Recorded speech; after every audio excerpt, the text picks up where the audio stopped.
Le 11 juillet prochain, je serai entendu par un officier de police judiciaire. Bien que la convocation ne le précise pas, elle concerne 3 articles signés de mon nom et publiés dans Rivarol. Déportation des Juifs, acquittement pour Pétain et pour la France.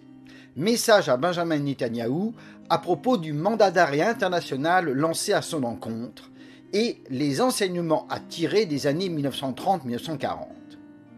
Pour ces 3 articles, je suis inculpé de provocation publique à la haine et à la violence en raison de l'origine, contestation de l'existence d'un crime contre l'humanité et injure publique envers un particulier en raison de la race, la religion.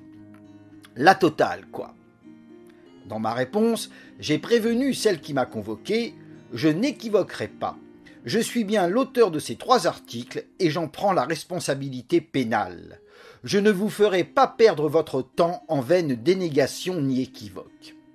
En effet, je fais mienne ces lignes écrites en 1791 par un prêtre. L'amour du vrai a toujours été la passion dominante dans mon cœur. Elle l'a toujours emporté sur toutes les considérations possibles. La vérité m'est encore plus chère. Dans le poste honorable que j'occupe, j'ai eu l'occasion de m'expliquer avec franchise, avec précision, sur la matière que je traite. Je l'ai saisie avec avidité, cette occasion favorable. C'était un hommage à rendre à la vérité. Aurais-je pu m'y refuser? Mon cœur m'en eût fait un crime. Fort de mon amour de la vérité, je me suis exprimé avec liberté. Parce que j'aime la vérité et que la vérité rend libre, alors je la dis en toute liberté, sans me cacher, et j'en accepte les conséquences. De plus, je sais qu'en définitive, la répression sert celui que l'on veut faire taire. Mon cas le démontre avec éclat. Je n'ai jamais tant diffusé le révisionnisme que depuis mon extradition en février 2024. Voilà pourquoi je n'en veux ni à ceux qui orchestrent cette répression, ni à ceux qui, de par leur fonction, y collaborent.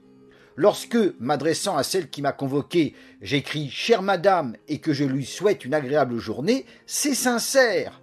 Je ne nourris nulle animosité à son encontre. Elle fait son travail et, sans le savoir, elle sert la vérité.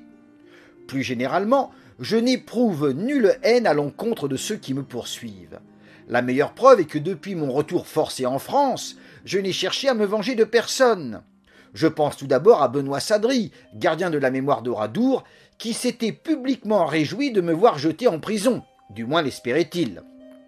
Je pense ensuite à Christophe Collet, le président d'association auquel j'ai dû ma condamnation en 2015, mon exil en Angleterre, la perte de ma 2e famille et 9 mois passés en prison à Édimbourg. En me persécutant, non seulement il a servi la cause révisionniste, mais aussi il a été l'agent extérieur qui m'a fait vivre les épreuves que je devais vivre pour me bonifier. Dès lors, je n'ai rien entrepris contre lui, pas même un message anonyme. Si demain la droite nationale arrivait au pouvoir et que l'on me demandait les noms de gens que je veux voir sanctionnés, je répondrais « personne », pour 2 raisons que je répète. Ces gens m'ont fait vivre les épreuves qui m'ont permis de me bonifier, donc d'être heureux. Car un manuel républicain de 1848 l'enseignait avec raison. Perfectionnez-vous, vous ne deviendrez vraiment heureux qu'en devenant meilleur. 2. À mes yeux, tout concourt à l'éclatement de la vérité, même les actions des ennemis de la vérité. Ces 2 raisons font que je me contente d'accomplir ma mission révisionniste, laissant la Providence se charger des uns et des autres. Quand on vit ainsi, dans la confiance en la Providence, alors on se débarrasse du poids de la colère, de la rancune et surtout de la peur. On peut ainsi se concentrer sur le travail constructif. Merci à celles et à ceux qui me soutiennent dans ma mission.